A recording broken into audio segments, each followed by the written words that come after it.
तो बोलिए sir, start करिए प्लीज़। जी वो मैं बता रहा था ना आपको हाँ जी। कि वो गोताखोर होते हैं हमारे, वो पानी में डूबते हैं। डूब के जो वही चीज़ अगर डूबी वगैरह कोई व्यक्ति डूबा हुआ है तो उनको निकालते हैं। उनका अलग सिलेंडर होता है, इसको स्कूबा सिलेंडर बोलते और जैसे अपन लोग बात कर रहे थे ट्रेनिंग, क्योंकि वो CAPF से आप लोग को 7 ईयर्स के लिए है, डेप्यूट होके तो ऑलरेडी वो सब चीज़ों में तो मतलब उनका ट्रेनिंग पहले से हो चुका है। अब थोड़ा स्पेशलाइज ट्रेनिंग दे रहे हैं आप स्पेशलाइज लोग। ट्रेनिंग होती है। और उसमें जैसे अपना हेलीकॉप्टर से जंप करना है, जंप करना है। किस एरिया में, यहाँ वो भी सब तो करवाते हैं। यहाँ भी करवाते यहाँ भी हैं। करवाते हैं। यहाँ थोड़ा फर्क होता है उससे। वहाँ उससे क्या है कि वहाँ एक फोर्स के तौर पे हम वहाँ पे काम करते हैं, जहाँ पर हमारा काम इंटरनल और एक्सटर्नल सिक्योरिटी हाँ जी, जो हाँ थ्रेट जी। है, यहाँ पर हमारा काम क्या है, लोगों को बचाना है, जीवन को बचाना है। तो वहाँ पर जाहिर सी बात है कि वो स्पेशलिटी अलग हो जाएगी, जैसे फर्स्ट एड की, ये आपके medical DG first sir aid आए हो हैं, गया। जी प्रधान सर। जी जी जी हमारे डीजी सर आज तो इधर आएंगे, फॉर्मर फॉर्मल DG डीजी हैं सर है। अभी हाँ, हमारे जो इनसे DG हमारी एक सर बार हैं, मुलाकात तुलकर हुई सर थी। हैं, हाँ। हाँ, अभी आएंगे DG सर इधर? आए हैं। ऑलरेडी हैं, अच्छा। तो देखते हैं उनसे, आपके साथ भी चल बिल्कुल, के बिल्कुल, मिलते हैं। आइए सर, आगे आइए, इनका बताइए। ये सर हमारा कम्युनिकेशन सिस्टम है, इसके बारे में साहब बहुत बेहतर बताएंगे। आप बताइए सर, माइक ले लीजिए। कम्युनिकेशन सिस्टम के बारे में बताइए। Sir, here is a five-layer communication used in our NDRF force. First ये हमारा सेटेलाइट फ़ोन, ये इनमार्क सेट है जो सेटेलाइट के थ्रू चलता है। इससे हम क्या है, डाटा भेज सकते हैं और वॉइस कॉल कर सकते हैं। ये हमारा बैगन है, इसमें क्या है, इससे हम सिर्फ वाईफाई सिस्टम यूज करते हैं और इसको वाईफाई के थ्रू डाटा भेज सकते हैं। ये हमारा VHF कम्युनिकेशन है, इसको लाइट ऑफ साइट कम्युनिकेशन बोलते हैं। इसमें यदि स्पेस में कोई हाईली ऑब्जेक्ट आ जाता है तो ये कम्युनिकेशन फेल हो जाता है। इसलिए ये किस में रन करते हैं? ये बैटरीज रहती हैं इनमें? ये एटमॉस्फेयर में एटमॉस्फेयर में? हाँ, लाइन ऑफ साइट कम्युनिकेशन है। अच्छा। यदि इस एंटीने का इस एंटीने से कम्युनिकेशन होगा तो इसमें क्या है, तो ये क्या है, हमारा कम्युनिकेशन हो जाएगा। अदरवाइज यदि इनका आपस में लाइन ऑफ साइट नहीं हो रहा है तो कम्युनिकेशन नहीं होगा। ये हमारा स्काई वेव कम्युनिकेशन है, इसको बोलते हैं HF, हाई फ्रिक्वेंसी कम्युनिकेशन। ये 200 से 250 किलोमीटर स्काई वेव के थ्रू इसमें कम्युनिकेशन होता है। ये इसमें 2 यूनिट हैं, एक इंडोर है, एक आउटडोर है। आउटडोर में हमारा एंटीना होता है, इंडोर में हमारे ये अप्रेंटिस लगे होते हैं। आउटडोर एंटीना काफ़ी उसका हाँ, बड़ा हाइट में हाइट होता पे है और इसमें कई तरह के एंटीना होते हैं, यूज होते हैं। यूज होते हैं। धन्यवाद मिस्टर यादव, इसके यादव सर। आप कहाँ तैनात हैं NDRF में? मैं 8 NDRF में कम्युनिकेशन ब्रांच में तैनात हूँ। कम्युनिकेशन। धन्यवाद सर। थैंक यू सर, आप इसके बारे में बताएंगे? हाँ। ये सब फ्लड मिनिएचर्स है। जब हम जाते हैं कहीं किसी तौर पर, हमारे पास कुछ भी नहीं होता और अचानक से फ्लड आ गया, तो हमने किस तरह से जो है अपने आप को बचा सकते हैं, उसके बारे में एक छोटा सा नॉलेज है ये पब्लिक के लिए। सपोज कहीं भी नहीं है, बच्चों के खेलने के लिए बॉल है, वो बॉल हमारे फूली हुई थी, इस तरह से बॉल को रखते करके और हम जो है वो आसानी से पार किया और इसको जो है वो हाथ के दोनों बीच से पीछे की तरफ रख लिया। जो नॉन स्विमर है वो डूबेगी वो नहीं, डूबेगा नहीं आदमी और आसानी से जो है ये वो फुटबॉल कोई भी बॉल ले कोई लिया, भी पार हो जाएगा। बस ये नेट चाहिए। एक थोड़ा सा कोई नेट ही क्या है सर, कोई भी एक रस्सी है, बना लो। रस्सी को इस तरह से बना लीजिए और बांध करके ये बहुत अच्छा है। एक बार मैं पीछे से लेता, आप पीछे हो जाएंगे सर। ये हाँ, ये अच्छा है। और बस हाथ पांव अगर आदमी मारेगा तो आसानी से जो है वो पार हो जाएगा, डूबेगा नहीं। सेकंड, वैसे ही आपके पास अगर बॉल नहीं है, हाँ, कोकोनट, घर में, ये घर वाला में जो है। है वो वहाँ आप ऐसी जगह में जहाँ पे बांस वगैरह है, तो बांस का आप बंडल बना सकते हैं सर, थोड़ा सा लगा करके और इधर उधर जा सकते हैं। इसी तरह से अगर आपके पास और कुछ वैसा साधन है तो आप इस तरह का एक राफ्ट टाइप का राफ्ट बना बन सकते जाएगा। हैं। वैसा ही अगर है और घर में आपके पास बर्तन है, कुछ दो वैसी लकड़ियाँ पड़ी हैं, तो दो कोई भी जो है वो बर्तन ले लीजिए, उनका मुंह को बांध दीजिए, उल्टा बांध करके वैक्यूम क्रिएटर जो है, आप जो है वो उल्टा कर लीजिए और इसके ऊपर आसानी से आप जो है वो तैरेंगे। तैर सकते हैं। ऐसे ही सेम आ गया और कहीं भी नहीं है आपके पास, गाड़ी का कोई टायर पड़ा, ट्यूब पड़ी हुई है, उस ट्यूब को फुला लीजिए, इससे चले हाँ, वो जाइए। तो करेगा। ये है जो लाइफ गार्ड कुछ यूज भी करते नहीं। हैं। जी, लाइफ गार्ड है। These आप are suppose- all are lifeguards. Life guards. सब वो आपके पास और कुछ भी नहीं है। घर में जो है वो पानी की बोतल्स तो होती ही हैं, तो बड़ी बोतल्स को इस तरह से सील कर लीजिए, खाली एक जो है वो बांध दीजिए, उस पर जो है वो रस्सी, और इसको जो है गले वो में, पीठ में बांध पीठ पे दीजिए, बांध देंगे, waist पे। आसानी से पीठ में बांध दीजिए, हाथ पांव मारते हुए आप आसानी से जो है वो जा सकते हैं। Very तो ये इस तरह और ये से- कोकोनट का क्या इस्तेमाल है? कोकोनट के- हाँ, ये सेम इसी चीज के लिए। अच्छा, वहाँ नहीं, पे- इसमें वो रॉ, इसका पानी निकला हुआ है। इसका अभी मतलब पानी निकला हुआ है, निकला हुआ है इसका पानी अभी लेकिन नहीं, अगर मान लो कोई केरला में हाँ उधर दिक्कत आई और वहाँ पे नारियल पड़े हैं नीचे, कुछ होने से हाँ बिल्कुल है सर। अब ये क्या है, कुछ ना कुछ हल्का तो है, हाँ हल्का है बिल्कुल, कुछ जो है वो आपको ये करेगा, आदमी हाथ पाँव में मारेगा। और एक्चुअली ये नहीं रिसाइकलेबल भी है ये कोस्टल, चीज़, हाँ बिल्कुल सर, क्योंकि आप बना के रखिए इमरजेंसी में, बिल्कुल स्विमिंग पूल पे होना चाहिए सब। इसीलिए जो है वो ये बनाया हुआ है सर वहाँ पे। बहुत बहुत धन्यवाद आपका सर, आगे बताइए सर। ये सर ये है हमारे जो है वो कटर्स हैं ये, कटर्स हैं। आरी का है ये, हाँ मतलब टोटल जो है वो जब हमारा कोई स्ट्रक्चर ऐसा हो जाता है और जहाँ पे हमें ज़िंदगी बचानी है तो वहाँ पे ना हमारे पास अलग अलग कटर्स हैं। ये जो दिखाई दे रहा है ये लकड़ी काटने के लिए है, कार्बाइड टिप चेनसॉ।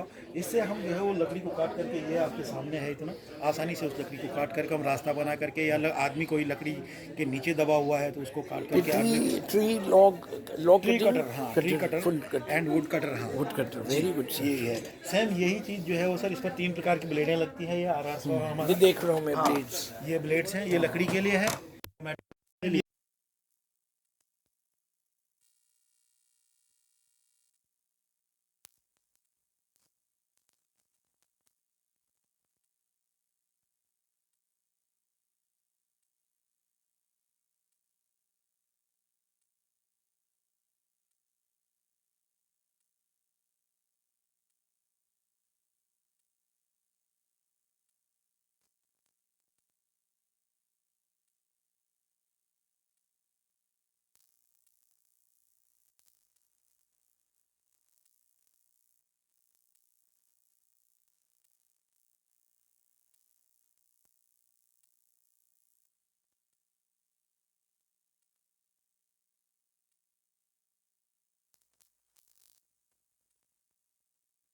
बताएंगे सर सर। आप बताइएगा, इनको माइक दे दीजिए, आप थोड़ा अपना इंट्रोडक्शन करके ही बता देंगे इसका इस्तेमाल कहाँ पे। ये लीजिए खाइए, तो यहाँ से बता। यहाँ से शुरू करिए, आइए। अब माइक अपने पास रखेंगे। ओके, हमारे पास कुछ सर्च इक्विपमेंट हैं। थोड़ा माइक ऊपर ओके, बोलिए। हमारे पास कुछ सर्च इक्विपमेंट हैं जिसमें लाइफ डिटेक्टर टाइप 1। जब भी हम कोलैप्स स्ट्रक्चर में काम करते हैं, विक्टिम्स को लोकेट करने के लिए, सर्च करने के लिए हम इस इक्विपमेंट का यूज़ करते हैं जिसका नाम है लाइफ डिटेक्टर टाइप 1। इसमें 6 सिस्मिक सेंसर है, आप देख सकते हैं। एक सिस्मिक सेंसर 4 मीटर गहराई में और 5 मीटर चारों उतारते हैं तरफ। आप उसको, यस, हम रबल के ऊपर इनको रखते हैं और ये अगर विक्टिम मूवमेंट करता है, कोई हरकत करता है या फिर सांस ले रहा है, तो ये हमारे पास जो इसका मॉनिटर है, मॉनिटर पे हम इसको ये ब्लिंक करना शुरू कर देगा। यू कैन सी, अभी हमारे साथी रेस्क्यूअर द्वारा ये इनको ऑन कर रहे हैं। और इसमें अगर वो ह्यूमन है या एनिमल लाइफ, ह्यूमन, इधर ह्यूमन और एनिमल, दोनों का डिटेक्शन यस होगा। यस। ये जो सामने है, जब तक बताइए ये हमारा जो हमारी टीम एनडीआरएफ न केवल रेस्क्यू करती है, बल्कि जिन भी कंट्रीज में डिजास्टर आते हैं तो रिलीफ मटेरियल्स भी भेजते हैं, प्रोवाइड करते हैं। राइट। ये कैसे, अभी देखिए हम बात कर रहे हैं तो ये सारे सेंसर इसको डिटेक्ट कर रहे हैं और ब्लिंक कर रहा है, मॉनिटर पे शो कर रहा है। इट मीन्स कि अगर कोई भी हरकत होती है, basically ultra low vibration principle पे काम करता है। इवन ह्यूमन आर ब्रीदिंग और any kind of movement is there, ये शो करता है, ये डिटेक्ट करता है। जैसे एक तो डिजास्टर जहाँ पे हुआ है साइट, जहाँ पे आदमी एक मतलब बिल्डिंग गिरी है और वो उसकी हड्डी टूट गई है, वो सांस ले रहा है, और एक है कि वॉर में जहाँ पे वो सोल्जर को गोली लगी है, तब भी वो एक बोलते हैं सांस ले रहा है, तो वहाँ भी डिटेक्ट करेंगे। ये डेफिनेटली सेम सिस्टम होगा, सेम सिस्टम है, लेकिन ये पर्टिकुलर जो है रबल के इलाके लिए में जहां हम अपने सेंसर्स का यूज़ करके नहीं डिटेक्ट कर सकते, वहां पे हम इसका यूज़ करते हैं। जहां इजीली विजिबल नहीं है, ये डिटेक्टर सेंस करते हैं, सो दैट कि रेस्क्यूअर आसानी से आगे एक्सेस बना सके। और ये वर्टिकल हॉरिजॉन्टल दोनों में चल रहा है, जैसे आप लिखा है। डेफिनेटली सामने अगर कोई बहुत ज्यादा गहराई में टनल में कोई फंसे हैं, वो भी डिटेक्ट करेगा। बिल्कुल बिल्कुल। और उसको आगे तक नहीं जाना है, दूर से ही कर ले रहा है। बिल्कुल, कितने रेंज किलोमीटर तक कर ले रहे हैं? बेसिकली जहाँ भी हम प्लेस करते हैं, हाँ जी, तो एक डिटेक्टर जो है 4 मीटर गहराई में 4 मीटर और 5 मीटर चारों तरफ, यानी अप टू 60 मीटर एक साथ हम इन 6 सिस्मिक सेंसर्स का यूज करके विक्टिम्स को डिटेक्ट कर सकते हैं एट वन टाइम, एक ही समय पे। यस।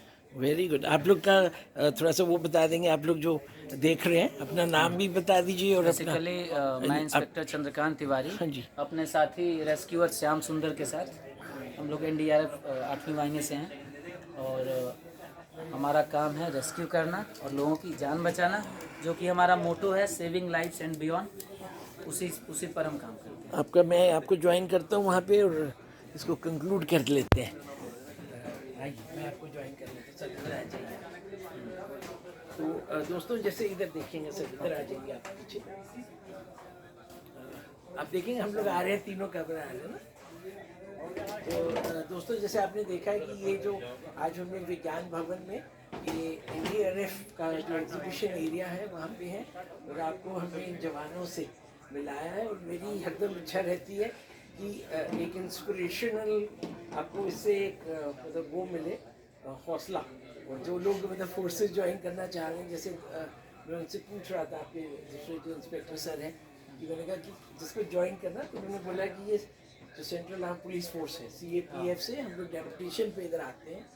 तो मैं चाहूँगा कि आने वाले सालों में भारत को अगर हमें एक 2047 में जो हमारे मोदी जी सपना देख रहे हैं, तो उसमें हमें फोर्सेस में आना ज़रूरी है। अभी जैसे हम लोग तो थोड़ा सीनियर हो गए, जो हमने एयरफोर्स में पढ़ाई करी तो हमारे लिए वो एक फोर्सेस का मतलब रहा। और अब इस एज में हम लोग चाहेंगे कि हमें कहीं ज्वाइन करें, तो मतलब ये सब फैसिलिटीज़ हैं। तो NDRF is the main India की सबसे बड़ी रेस्क्यू फोर्स है। धन्यवाद, थैंक यू सबको, नमस्कार, सलाम। स्टॉप कर देंगे।